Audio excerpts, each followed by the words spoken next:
কি করব, কোথায় যাব, কোথায় কোথায় খুঁজবো এখন পুটিকে? না জানি ওই শয়তান চুড়েলটি কোথায় নিয়ে গিয়েছে, কোথায় নিয়ে লুকিয়ে রেখেছে। আমি কি করে খুঁজবো ওকে? না না, বসে থেকে লাভ নেই, খুঁজতে হবে ওকে। অনেকদিন বাদে আমি তোকে পেয়েছি। তোকে আমি না খেয়ে ছাড়বো না। তোর আজ শেষ দিন।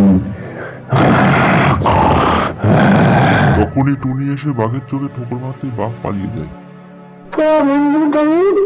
আমার নাম আমার নাম হলো টুনি। বন্ধু টুনি, তুমি যদি আজ ঠিক সময় না আসতে তাহলে হয়তো আজকে আমার জীবনটাই চলে যেত। তুমি আমার প্রাণ বাঁচিয়েছ, অনেক বড় উপকার করেছ।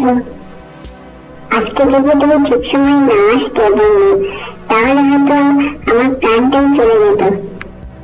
তোমার এই উপকার আমি কোনোদিনই ভুলবো না বন্ধু। যদি তোমার কোনো সাহায্যের প্রয়োজন হয় আমাকে অবশ্যই বলবে। আমি তোমার সাহায্যে কখনো পিছু পা হব না।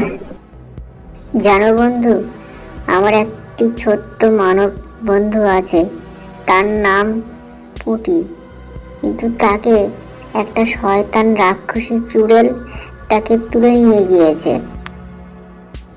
আমি কত চেষ্টা করলাম শয়তানকে আটকানোর জন্যে, কিন্তু শয়তানকে আমি আটকাতে পারলাম না।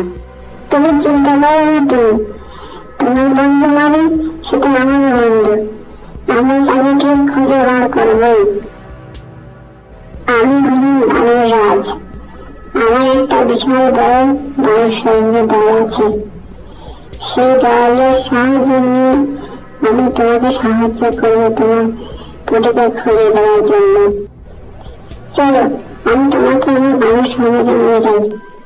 এই বলে বানর রাজ টুনিকে নিয়ে তার বানর সাম্রাজ্যের দিকে রওনা হলো। অনেকক্ষণই তো হলো রাজামশাই বার হয়েছেন, কিন্তু এখনো তো ফিরলেন না। ওই তো রাজামণি আসছে। সঙ্গে আবার ওটা কাকে নিয়ে আসছে? টুনি, দেখো, এই হচ্ছে আমার সৈন্য দল। মানুষেরা, তোমরা সকলেই শোনো, এ হলো আমার বন্ধু টুনি। টুনি আজ আমার প্রাণ বাঁচিয়েছে। টুনির কাছে আমরা সবাই ঋণী। টুনি আজ বড়ই বিপদে। টুনির বন্ধু মুটিকে এক ভয়ঙ্কর রাক্ষসী তুলে নিয়ে গিয়েছে। আমরা সবাই মিলে প্রতিজ্ঞা করছি যে টুনির এই বিপদে আমরা পাশে থাকবো।